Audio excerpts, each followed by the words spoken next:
Shalom semua saudara. Shalom.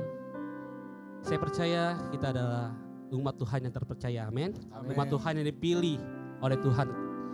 Kita sendiri adalah anak Allah yang luar biasa, amin. Amin. Mari kita siapkan hati kita mau beribadah kepada Tuhan.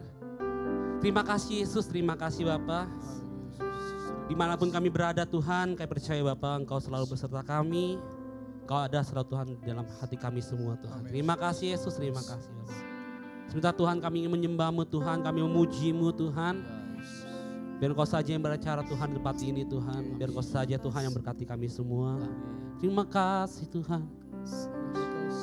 Terima kasih Yesus. Mari kita mau sembah Tuhan. Mari kita mau tinggikan namanya. Terima kasih Yesus. Haleluya. Terima kasih Tuhan. Terima kasih Yesus. Oh haleluya. Terima kasih Tuhan.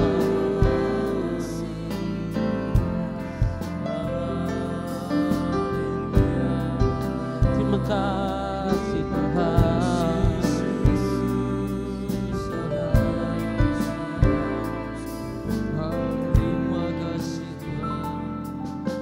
Anugerah-Mu kepadaku tak pernah berubah. Perbuatan-Mu terlukiskan dalam hatiku. Tercengangku dibuat-Mu, ku kagum padamu. Tak ada hal di hidupku yang luput darimu. Dan Kau mulia, tiada seperti-Mu. Ku ingin hidupku menyenangkan-Mu. Kau terawal dan terakhir, pencipta segalanya. Seluruh bintang pun bersinar oleh ucapan-Mu. Engkau pun mengasihiku, penulis hidupku. Tak henti segenap nafasku menyembah-Mu selalu. Ku puji, ku sembah, tiada seperti-Mu. Ku ingin hidupku menyenangkan-Mu.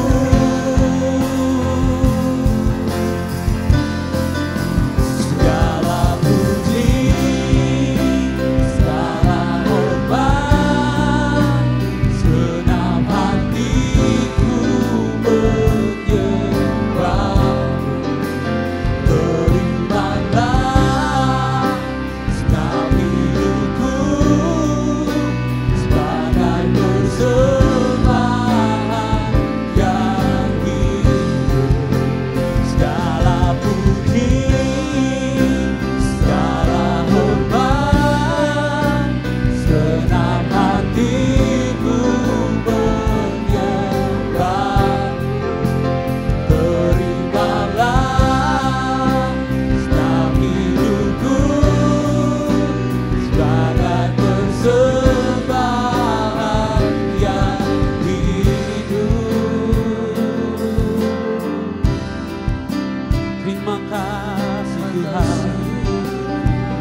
kami, maupun dimanapun kami berada Tuhan.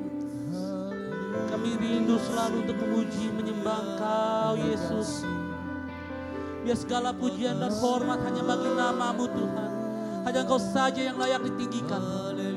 Terima kasih Tuhan, terima kasih. Engkau-lah yang luar biasa Tuhan.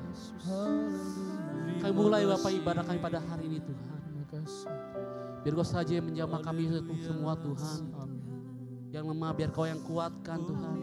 Yang sedih biar Kau berikan kami sejahtera, beri penghiburan Tuhan. Terima kasih Yesus, terima kasih Bapak. Kami percaya Bapak. Terima kasih Yesus. Kami mulai Tuhan ibadah kami pada hari ini Tuhan.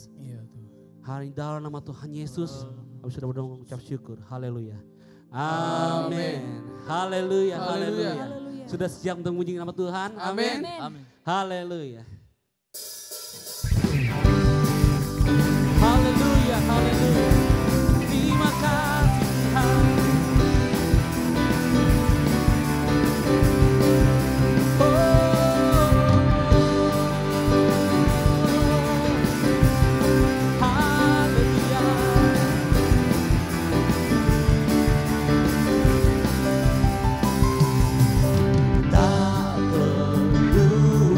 Sky.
Mari kita menyiapkan hati kita. Kita mau mendengarkan firman Tuhan. Terima kasih Yesus, terima kasih Bapa. Kami telah memuji Engkau, kami telah menyembah Engkau Tuhan. Sebelum kami masuk Tuhan ke dalam firman-Mu, izinkan kami untuk menyembah-Mu lebih lagi Tuhan. Terima kasih Tuhan untuk kami menyiapkan hati kami. Untuk Engkau Tuhan menaburkan firman-Mu atas hidup kami Tuhan. Terima kasih, terima kasih. Haleluya. Oh, haleluya. Terima kasih Yesus. Terima kasih Yesus. Terima kasih. Bersyukur selalu bagi kasih-Mu di dalam hidupku.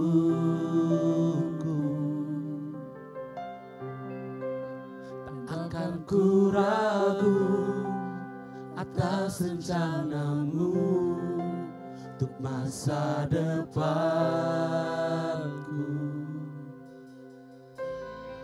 Sebagai Bapa yang baik, takkan pernah Kau melupakanku. Sebagai Bapa yang sangat baik, takkan pernah Kau melupakanku. Ku kan menari dan bersuka karena-Mu, oh Yesusku, dan ku kan minum air-Mu bagai rusa rindu. Selalu ku hidup dalam-Mu dan hidup-Mu di dalamku, oh Yesusku. Kau sangat ku cinta. Terima kasih Tuhan. Bersyukur selalu, bersyukur selalu bagi kasih-Mu di dalam hidupku.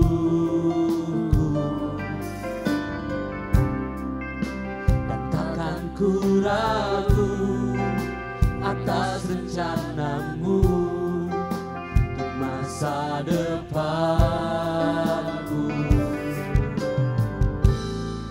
Sebagai Bapa yang baik, takkan pernah Kau melupakanku. Sebagai Bapa yang sangat baik, takkan pernah Kau meninggalkanku. Ku kan menari dan bersuka karena-Mu, oh Yesusku, dan ku kan minum air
Kau sangat ku cinta,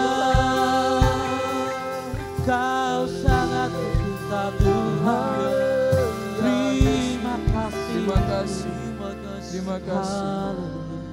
terima kasih, terima kasih Yesus. terima kasih Tuhan, terima kasih. Sungguh benar Tuhan, Kau sangat kami cinta Tuhan. Kami bersuka karenamu Tuhan. Terima kasih Yesus. Kau telah siapkan hati kami Tuhan. Amin. Berbicaralah melalui hamba-Mu Tuhan. Ya, Yesus. Biar firman itu Tuhan terus Tuhan merema dalam hidup kami. Ya. Terima kasih Bapa. Kami siap mendengarkan firman-Mu. Hanya dalam nama Tuhan Yesus. Haleluya. Amin. Amin. Hati Tuhan. Topik firman Tuhan hari ini saya beri judul adalah Second Chance atau kesempatan kedua. Kebetulan bulan ini tema besar gereja GPD Sahabat Allah adalah bergiat di dalam Tuhan. Nah, mari langsung saja kita buka Alkitab kita di dalam Yunus pasal ketiga ayat 1 sampai ketiga. Saya akan bacakan buat setiap saudara pada saat ini. Datanglah firman Tuhan kepada Yunus untuk kedua kalinya. Demikianlah, bangunlah, pergilah ke Niniwe, kota yang besar itu. Dan sampaikanlah kepadanya seruan yang kufirmankan kepadamu. Bersiaplah Yunus, lalu pergi ke Niniwe sesuai dengan firman Allah. Niniwe adalah sebuah kota yang mengagumkan besarnya, 3 hari perjalanan luasnya. Manusia kata pepatah, sekali kita berbuat salah, seringkali satu kesalahan itu yang dinilai oleh orang. Satu kesalahan itu yang diperhatikan oleh orang dalam kehidupan ini. Anda berbuat 100 kali kebaikan, tiba-tiba Anda gagal 1 kali. Seringkali 1 kali kesalahan itu yang seringkali dinilai oleh manusia. Itulah manusia saudara. Tetapi Allah berbeda. Yesaya 43 ayat 25. Firman Allah berkata, akulah dia yang menghapus dosa pemberontakanmu dan aku melupakannya. Artinya ketika kita gagal, Allah masih punya rencana yang begitu indah buat kehidupan kita. Rencana Allah A gagal, maka dia siapkan rencana B dalam kehidupan ini. B gagal, dia masih punya rencana C. Dia masih punya rencana D dalam kehidupan ini. Bukan satu kebetulan, Allah menciptakan alfabet dari A sampai Z. Itu adalah maksud dalam kehidupan ini. Nah saudara, kita tahu kisah tentang Yunus ini. Ya, suatu hari dikatakan Yunus dia diperintahkan untuk pergi ke kota Niniwe, tetapi dia malah lari ke Tarsis, saudara, menumpang sebuah kapal di Yafo. Dan kita tahu dalam kisah ini, saudara, kapal besar yang ditumpangi oleh Yunus dihantam oleh badai gelombang yang begitu hebat sampai Yunus kalah dalam undian dan dia harus dibuang ke dalam laut dan dimakan, ditelan oleh ikan yang begitu besar pada saat itu. Nah saudara, ketika Yunus ada di perut ikan, 3 hari kemudian dia dimuntahkan. Yang jadi pertanyaan, tiba-tiba firman Tuhan ini berkata, datanglah firman Tuhan untuk kedua kalinya. Artinya Tuhan memberikan kesempatan kepada Yunus pada saat itu. Meskipun dia sudah lari dari panggilan, dia sudah gagal, tapi Tuhan memberikan kesempatan. Hal menarik yang akan kita pelajari pada saat ini sesuai dengan kebenaran firman Tuhan. Kenapa Tuhan memberikan kesempatan kedua kepada Yunus? Ada 4 hal perkara rohani yang saya bagikan pada saat ini. Kenapa Tuhan seringkali memberikan second chance, kesempatan kedua buat kehidupan kita? Ada 4 perkara rohani dari kisah tentang Yunus ini. Apakah tidak ada nabi lain pada saat itu? Apakah hanya Yunus seorang diri? Kenapa ketika Yunus lari dari panggilan, ketika dia gagal, Tuhan memberikan kesempatan untuk kedua kalinya? Makna rohani yang pertama, kalau saudara perhatikan dalam kehidupan ini, Allah memberikan kesempatan kedua karena dia ingat keterbatasan kita. Selama manusia hidup, kita bisa jatuh di dalam dosa. Ingat baik-baik, kita bisa jatuh di dalam dosa, bukan boleh berbuat dosa. Kecenderungan manusia, kita bisa gagal, kita bisa jatuh dalam berbagai macam dosa dalam kehidupan ini. Karena manusia itu terdiri dari 3 hal, tubuh, jiwa, dan roh. Ya, roh ini penurut saudara, tapi daging kita ini lemah. Makanya kecenderungan kita bisa gagal, bisa jatuh berkali-kali dalam kehidupan ini. Tapi ingat baik-baik, dia mengerti kelemahan kehidupan kita. Nah saudara, di hal pertama saya katakan, kalau Tuhan memang memberikan kesempatan kedua, jangan saudara berkata, jadi orang Kristen berarti enak dong. Jatuh dalam dosa, Tuhan terus kasih kesempatan. Tapi dosa itu nggak enak loh saudara. Kita hidup di dalam dosa, kita hidup dalam ketakutan, kita hidup dalam tuduhan, kita hidup dalam ketidakpastian. Orang yang seringkali jatuh dalam dosa membuat masa depannya, pikirannya kacau, rasa tertuduh, rasa ditolak dan sebagainya. Oleh karena itu Tuhan dikatakan dia memberikan kesempatan. Yunus diberikan kesempatan kedua pada saat itu. Nah, sebagai hamba Tuhan, saya mau ingatkan kepada saudara, anak-anak muda, dewasa GPDI, sahabat Allah pada saat ini. Mungkin kau berkata, Pak Pendeta, saya pernah melakukan aborsi, saya pernah hidup dalam perzinahan, saya pernah tidur dengan pelacur, saya pernah hidup dalam perselingkuhan, saya pernah jatuh dalam judi, saya pernah mabuk-mabukan. Saya katakan Anda boleh mantan ini dan mantan itu, bahkan mantan narapidana sekalipun. Ingat baik-baik, engkau masih punya Yesus dalam kehidupan ini yang tidak pernah sedetik pun meninggalkan kehidupanmu. Dan dia selalu memberikan kesempatan dalam kehidupan Anda dengan saya. Setuju? Katakan amin. Nah, perhatikan baik-baik di poin pertama ini, Allah memberikan kesempatan kedua karena dia mengerti keterbatasan kita di hadapan Tuhan. Ya, dan boleh dikatakan saya pelajari dalam Alkitab, banyak tokoh-tokoh hebat dalam Alkitab dalam kehidupan ini, setelah mereka dipakai Tuhan luar biasa, banyak mereka jatuh dalam berbagai macam hal, jatuh dalam berbagai macam dosa. Kita ambil contoh Petrus, dia 3 kali menyangkal Yesus. Ya, Yunus lari dari panggilan. Ya, siapa lagi? Ya, Abraham, ya, dia menikah lagi, tidak dengar-dengaran. Nah, dalam kehidupan ini kita perhatikan orang-orang yang sudah dipakai Tuhan luar biasa. Simson jatuh, Salomo jatuh, ya, Daud yang begitu diurapi oleh Tuhan pun jatuh. Yang jadi pertanyaan, ketika mereka gagal, ketika mereka jatuh, kenapa Tuhan masih percayakan sesuatu yang besar dalam kehidupan mereka? Jawabannya simpel, sederhana. Ketika mereka gagal, ketika mereka jatuh, mereka bertobat, mengakui dosanya, dan akhirnya Tuhan memberikan second chance, kesempatan, sehingga mereka bisa dipakai lebih dahsyat lagi dalam kehidupan ini. Jadi poin pertama, ingat baik-baik, Tuhan memberikan kesempatan kedua karena dia mengerti keterbatasan kita sebagai manusia. Hal yang kedua, Allah memberikan kesempatan kedua karena kesabarannya ada pada kita. Dia Allah yang panjang sabar, saudara. Kalau Tuhan gak panjang sabar, saya yakin dan percaya setiap hari jutaan orang mungkin mati, saudara, karena berbuat dosa dalam kehidupan ini. Oleh karena itu Tuhan sangat panjang sabar dalam kehidupan ini. Dia masih menanti kita ketika kita gagal, ketika kita jatuh. Dia masih menunggu kita untuk kembali kepada jalan yang benar dalam kehidupan ini. Dia Allah yang panjang sabar. Makanya ketika para murid berkata, Tuhan, kalau ada orang berbuat salah kepada kami, berapa kali kami harus mengampuni? Apakah 7 kali? Tuhan berkata bukan 7 kali, tapi 70 kali 7 kali. Itu artinya pengampunan Tuhan itu tiada batas. Ya, sangat tiada batas dalam kehidupan ini.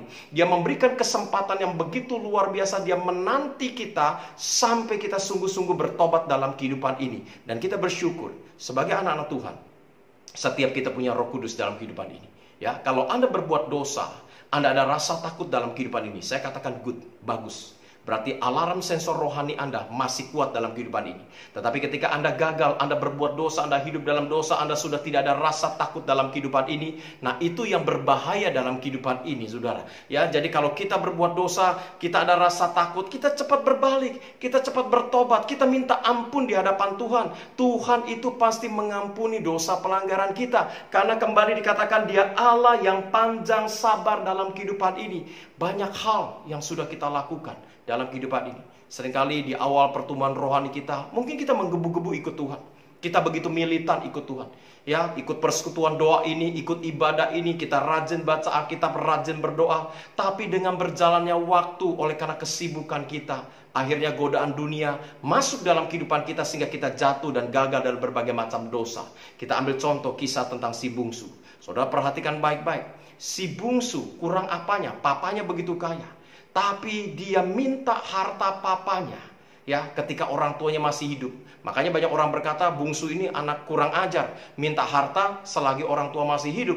Ya, saudara, kesalahan fatal daripada si bungsu bukan karena dia minta harta bapaknya sebagai ahli waris, tetapi kesalahan fatal daripada si bungsu ketika dia minta harta bapaknya. Alkitab berkata dia meninggalkan bapaknya. Ingat baik-baik, dia meninggalkan bapaknya. Siapapun yang berani meninggalkan Tuhan dalam kehidupan ini, hidup Anda pasti akan bangkrut. Hidup Anda pasti akan susah. Hidup Anda pasti akan penuh dengan ketidakpastian. Dan akhirnya dia hamburkan harta benda orang tuanya. Dia foya-foya, main perempuan, main judi, segala macam. Alkitab mencatat si bungsu jatuh miskin. Bahkan untuk isi perutnya saja minta ampas babi untuk dimakan, dia tidak diizinkan. Tapi kembali saya ingatkan, Roh Kudus mengingatkan dia. Akhirnya dia menyadari kesalahannya. Dia ingat rumah bapaknya, begitu banyak karyawan, rumah yang besar, makanan berlimpah. Dan akhirnya dia begitu ketakutan, kira-kira kalau dia kembali kepada Bapa, apakah Bapa masih mengingat dia? Nah, ini luar biasa. Tuhan tidak pernah meninggalkan kehidupan kita meskipun kita meninggalkan dia. Dia masih terus mencari kehidupan kita.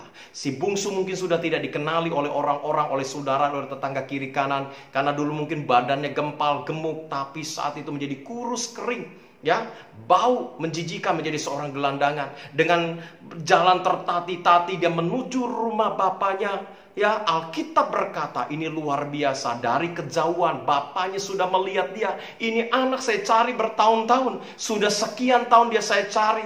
Dan Alkitab berkata ini bapak bukan berjalan, tapi bapak ini berlari menyambut si bungsu. Wah, ini sesuatu yang luar biasa. Meskipun si bungsu sudah jatuh dan dalam dosa, ini Bapa, dia begitu panjang sabar menunggu si bungsu untuk kembali. Dan saudara tahu budaya orang Yahudi, ya, orang Yahudi itu jubahnya panjang. Kira-kira kalau seorang laki-laki jubahnya panjang, bisa berlari tidak? Saya yakin dan percaya dia akan keserimpet dan jatuh. Dan apa yang dilakukan oleh si Bapa, dia angkat jubahnya untuk menyambut si bungsu. Dan ketika dia angkat jubahnya, Alkitab sejarah mengatakan demikian, ya. Itu aurat dalamnya kelihatan. Dan bagi tradisi orang Yahudi, aurat laki-laki kelihatan itu sangat tabu, itu sangat najis. Dia akan diludahi, dicaci maki, dihina. Tapi si Bapa tidak peduli. Dia angkat jubahnya meskipun aurat dalam kelihatan, orang mulai meludahi dia, mengolok-olok dia. Dia berlari menyambut si bungsu yang terhilang. Ini gambaran apa? Gambaran Yesus 2000 tahun yang lalu. Dia dicaci maki, dihina, diludahi. Dia ditikam, ya, lambungnya dengan tombak, dipakukan di kayu salib, mati. Demi siapa? Demi kita yang tolol ini. Yang sudah tahu kebenaran, tapi seringkali masih jatuh di dalam dosa. Tapi si Bapa di surgawi, saya katakan, dia Allah yang panjang sabar. Dia menanti kita untuk kembali bertobat. Sungguh-sungguh di hadapan dia. Jadi yang kedua, perhatikan baik-baik. Allah dikatakan, kenapa dia memberikan second chance buat kehidupan kita? Karena dia Allah yang dikatakan panjang sabar. Ya, meskipun kita tidak setia, dia Allah tetap setia buat kehidupan kita. Setuju, katakan amin. Itu poin kedua dalam kehidupan ini. Tuhan seringkali saya katakan dalam kehidupan ini dia sangat benci kepada dosa. Dia tetap mengasihi orang berdosa. Tuhan benci perceraian tapi dia mengasihi orang yang bercerai. Tuhan benci perzinahan tapi dia mengasihi orang yang berzina. Tuhan benci pencurian tapi dia mengasihi orang yang mencuri. Ya, Tuhan benci dosanya, bukan benci kepada manusianya. Dia memberikan kesempatan kedua dalam kehidupan ini karena dia Allah yang sangat panjang sabar. Tuhan sangat benci dosanya, bukan benci kepada orangnya. Oleh karena itu di poin kedua ini perhatikan baik-baik setiap anak muda, dewasa muda GPD Sahabat Allah. Dia Allah yang panjang sabar, tapi jangan mempermainkan Tuhan dalam kehidupan ini. Ya, ingat baik-baik, dia memang panjang sabar. Tetapi ketika kita ditegur oleh Tuhan, ayo cepat kita berbalik kepada Tuhan. Kita bergiat kembali untuk kembali kepada kasih mula-mula dalam kehidupan ini. Bergiat untuk masuk di dalam doa, masuk dalam hadiratnya, sungguh-sungguh lagi mencari Tuhan dalam kehidupan ini. Di poin kedua ini, mari saya katakan, firman Allah berkata, ayo saya katakan, dia Allah yang panjang sabar. Ketika Tuhan tegur dia, cepat berbalik. Berbalik, bertobat. Setiap anak-anak muda, apapun kesalahan pelanggaran kau lakukan, engkau berbalik, dia pasti mengampuni segala dosa dan salahmu. Dia pasti mengampuni kehidupan kita. Saya ingat kalau nggak salah saya pernah saksikan ini juga, kalau nggak salah di ibadah raya GPDI Sahabat Allah. Ketika ada seorang jemaat saya yang kena HIV stadium 4, ya, AIDS stadium 4. Ya, saat itu sudah tidak ada harapan. Ya, dia sudah dimasukkan rumah sakit Cipto sudah suruh bawa pulang ke rumah karena dikatakan sebentar lagi akan meninggal. Nah, ketika saya datang ke rumahnya, dia tinggal di emperan dekat rel kereta api Senen yang sangat slum, sangat kumuh pada saat itu. Masuk gangnya saja becek berlendir. Saya tinggalkan sepeda motor saya harus berjalan sekitar 100 meter untuk menuju ke rumahnya. Waktu saya datang, saya begitu syok, kaget melihat sejemaat saya. Laki-laki usia 42 tahun, sudah lemah, tidak berdaya, dan maaf kata, sudah bau busuk. Ya, menyengat. Saya cuma berdoa supaya saya nggak muntah, karena nggak tahan. Saya perhatikan dia pakai celana yang agak warna krem, dan ternyata maaf, karena ini dewasa muda sudah dewasa semua, ya, Itu mungkin alat kelamin sudah rusak, itu celananya penuh dengan lelehan nanas segar dan darah yang amis sekali. Ya, sangat menyengat di hidung. Ya, nyaris saya muntah, jujur aja pada saat itu sebagai gembala. Nah, saat itu saya perintahkan semua orang keluar. Ini anak muda hidupnya nggak karu-karuan, hidup dalam dosa, kumpul kebo. Ya, bukan ketemu kebo kumpul ya.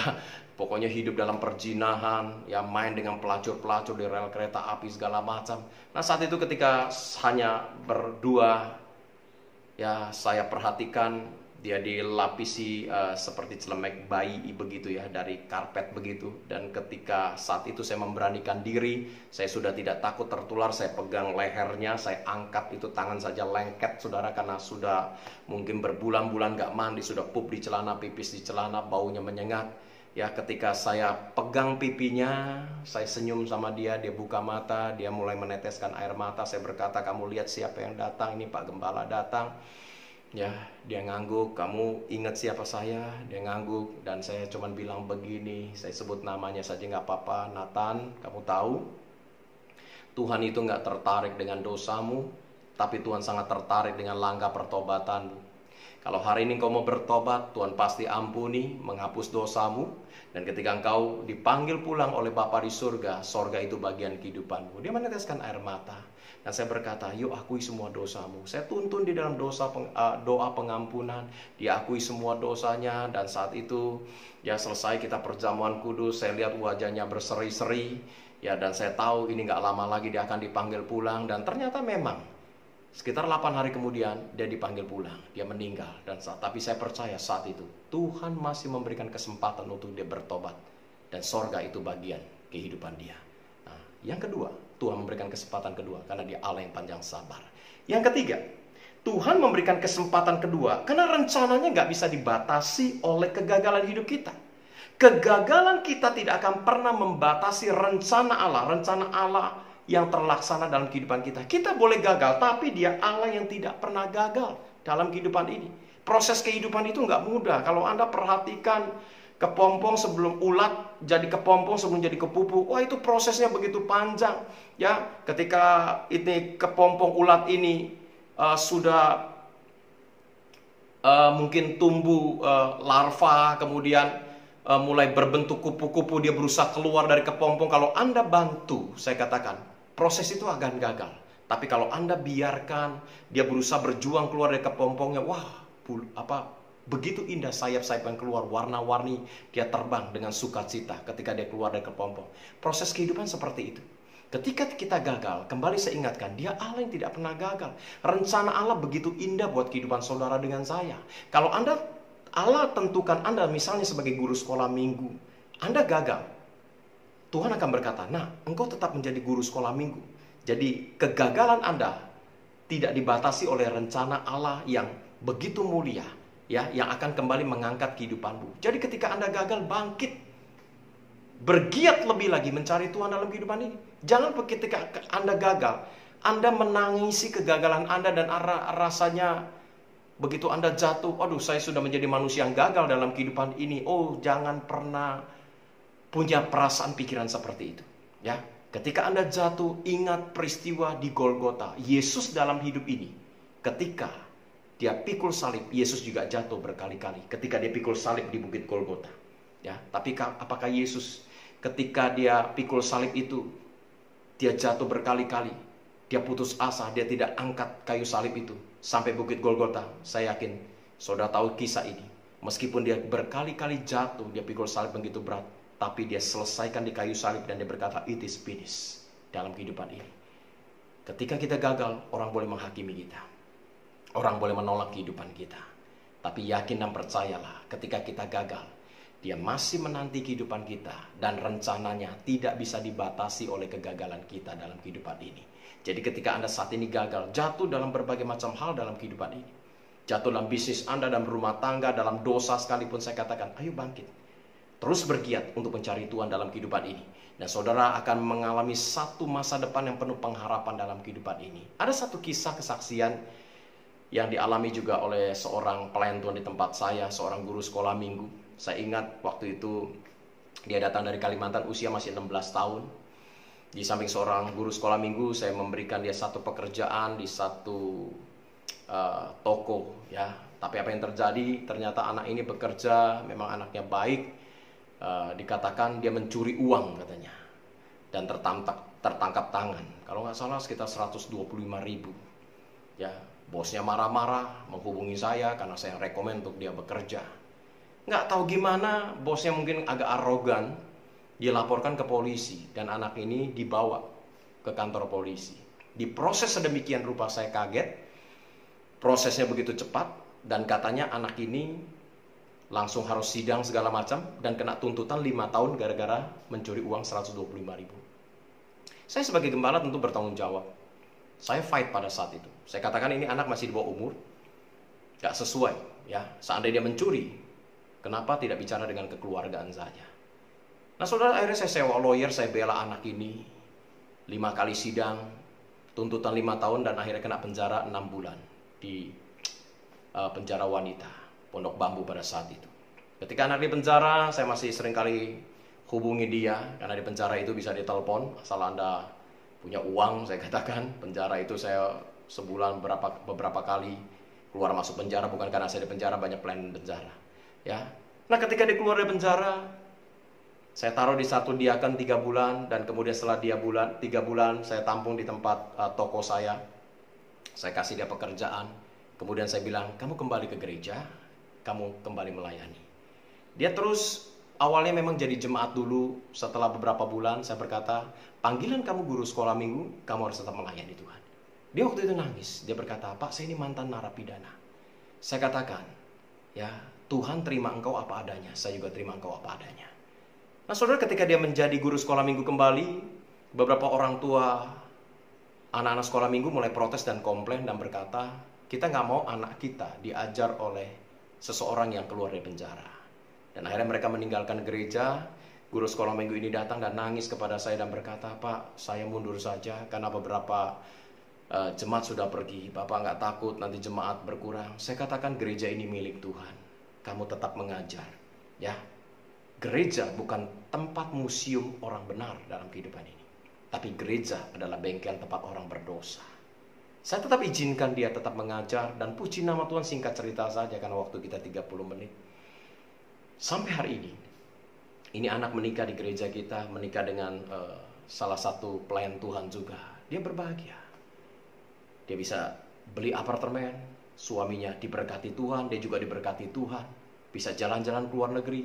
Ya, nah ini luar biasa. Kalau dulu saya tidak memberikan kesempatan kedua buat guru sekolah minggu ini, saya katakan hidupnya mungkin akan berantakan. Demikian kehidupan kita. Ingat, kalau ada orang berbuat dosa di gereja, jangan kita hakimi. Kasih dia kesempatan. Saudara akan lihat, dia akan dipakai Tuhan lebih dahsyat dalam kehidupan ini. Amin. Dan yang terakhir, yang keempat, Allah memberikan kesempatan kedua karena dia Allah yang kreatif. Dia Allah turut bekerja untuk mendatangkan kebaikan. Artinya walaupun kita sudah menghancurkan segala rencana Allah, kreativitas Allah tidak pernah berhenti sampai di situ. Allah masih punya rencana-rencana yang luar biasa. Masih banyak plan demi plan yang dia berikan. Dia Allah yang kreatif. Ya, makanya saya katakan, berapa kali pun kegagalan Anda dalam kehidupan ini, ketika Anda bergiat untuk cari Tuhan, dan cari Tuhan, Anda mengakui kelemahan Anda, itu kreativitas Allah tidak bisa dibatasi oleh semua kegagalan kita dalam kehidupan ini. Jadi kalau Anda gagal hari-hari ini, ingat, second chance selalu diberikan. Dia selalu mencari domba-domba yang hilang. Ketika Adam jatuh dalam dosa, Allah masuk Taman Eden itu nggak mencak-mencak. Dia nggak teriak, Adam, Hawa, di mana kalian? Tapi firman Allah berkata, Allah dengan lembut berkata, Adam, di mana engkau? Ini membuktikan kegagalan apapun yang kita alami, Tuhan itu senantiasa mencari kehidupan kita. Jadi setiap anak dewasa muda GPD Sahabat Allah yang saya kasih, kalau hari-hari ini Anda mengalami kegagalan, banyak di antara Anda rohaninya sudah mundur. Saya katakan, Anda sudah jarang berdoa, apalagi di tengah virus corona saat ini. Goncangan ekonomi terjadi, tidak sedikit orang dirumahkan, bahkan ada yang di PHK segala macam. Kekacauan mulai terjadi, bukan orang hanya takut virusnya, tapi goncangan ekonomi begitu luar biasa. Dan imbasnya di atas bulan 8 ini sampai awal tahun, kita nggak tahu bisa selesai 1-2 tahun ini atau tidak. Tapi kelihatannya nggak semudah itu. Tapi kalau kita sungguh-sungguh bergantung kepada Tuhan, saya percaya janji Tuhan, Pertolongan Tuhan tidak pernah terlambat untuk menolong kehidupan Anda dengan saya. Bergiatlah, di akhir firman Tuhan ini saya katakan, untuk mencari Tuhan dalam kehidupan ini. Kegagalan apapun yang saudara alami hari-hari ini, ayo, kesempatan itu terus dia berikan buat kehidupan kita. Bahkan bukan sekedar second chance. Banyak kesempatan demi kesempatan dia berikan buat kehidupan Anda dengan saya. Mari setiap anak muda, GPD Sahabat Allah, bergiat di dalam Tuhan. Apapun persoalan yang Anda hadapi hari-hari ini, jangan khawatir berkelebihan. Serahkan semuanya di tangan Tuhan. Ketika Anda bergiat mencari Tuhan, mencari hadirat Tuhan, bukan hanya bicara kegagalan saudara alami. Krisis apapun terjadi hari-hari ini ketika engkau bergiat mencari Tuhan. Engkau mencari dahulu kerajaan Allah dan kebenarannya. Percayalah, segala sesuatu Tuhan akan tambah-tambahkan dalam kehidupan saudara dengan saya pada saat ini. Jadi terus mencari Tuhan dalam kehidupan ini. Jangan fokus kepada kegagalan. Manusia bisa gagal, manusia bisa jatuh dalam dosa. Bukan berarti dia boleh berbuat dosa. Saya katakan, ya, kita bisa gagal. Allah tidak pernah gagal, dibatasi oleh kegagalan kehidupan kita. Jadi bangkit, mari setiap anak dewasa muda, GPD Sahabat Allah yang saya kasihi. Pada saat ini engkau mendengar firman Tuhan, rekaman pada saat ini. Ayo, lebih bergiat, lebih sungguh-sungguh di hadapan Tuhan.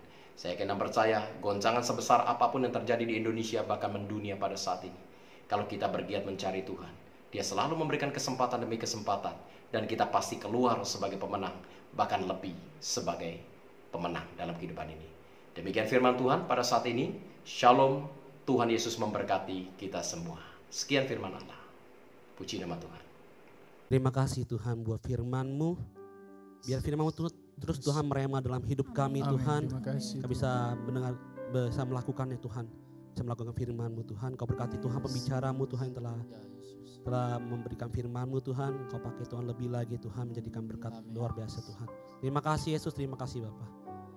Di dalam nama Tuhan Yesus kami sudah berdoa dan mengucap syukur. Haleluya. Amin.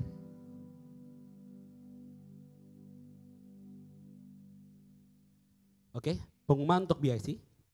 Seluruh informasi BIC akan disampaikan melalui sosial media BIC sambil melihat perkembangan situasi dan kondisi yang ada. Untuk kegiatan pertemuan Komsel masih melalui online saja, jadi bisa melalui media Zoom atau WhatsApp, video call bisa seperti itu. Lalu, jadwal doa puasa BIC akan diadakan setiap hari Selasa dan dimulai dari Senin jam 10 malam sampai Selasa jam 3 sore. Follow sosial media kita, ada Instagram, YouTube, Facebook di bawah ini. Bagi teman-teman yang memiliki pergumulan doa dan membutuhkan bantuan doa juga, bisa menghubungi kontak person berikut. Ada Sansan, Angin, dan Devina, nomornya di bawah ini ya teman-teman ya semuanya. Dengan masuki new normal COVID ini, mari kita tetap menjaga kesehatan kita tetap memakai masker, kita tetap menjaga jarak satu dengan yang lain, tetap memakai hand sanitizer dimanapun kita berada, dan yang pasti kita harus tetap sehat-sehat ya teman-teman ya semua ya. Sekian pengumuman dari komunitas BIC, nantikan info-info selanjutnya di sosial media Blessed Impact Community. Tuhan Yesus memberkati. Dan kita mau menutup ibadah kita pada hari ini. Terima kasih Yesusku buat anugerah yang Kau beri, sebab hari ini Tuhan adakan syukur bagiku.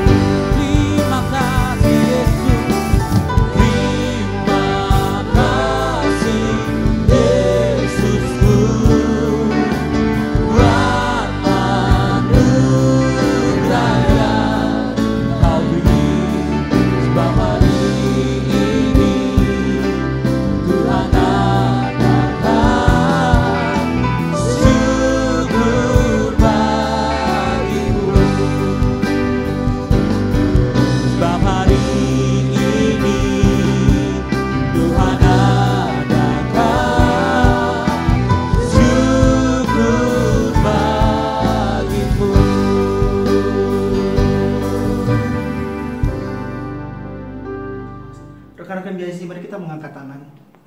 Terimalah berkat dari Allah Bapa, Allah Anak, dan Allah Roh Kudus, yaitu Tuhan Yesus Kristus, yang selalu memberkati kita, berkat jasmani dan berkat rohani. Terpujilah namamu Bapa atas semua berkat yang kami terima. Terpujilah Engkau Yesus. Haleluya.